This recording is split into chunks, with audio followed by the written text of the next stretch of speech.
Hello everyone, in this video, I will show you how to fix Windows 11 25H2 installation failed.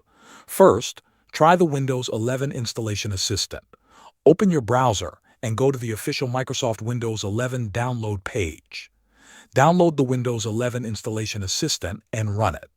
Accept the license terms and let the tool check your system. If your PC is compatible, click Install and wait for the process to finish. Your computer may restart several times during the upgrade. If the installation assistant does not work, use the Media Creation tool. Go back to the Microsoft Windows 11 download page and download the Media Creation tool. Plug in a USB flash drive with at least 8 GB of space.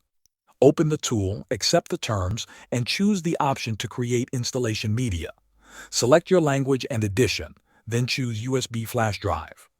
Let the tool create a bootable USB.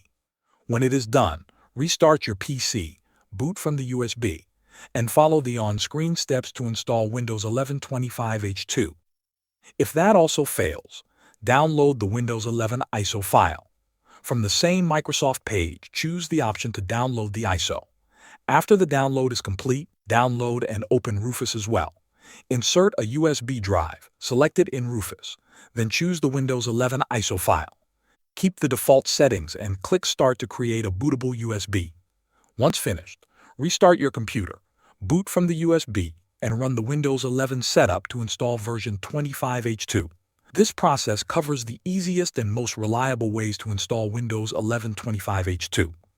Thanks for watching.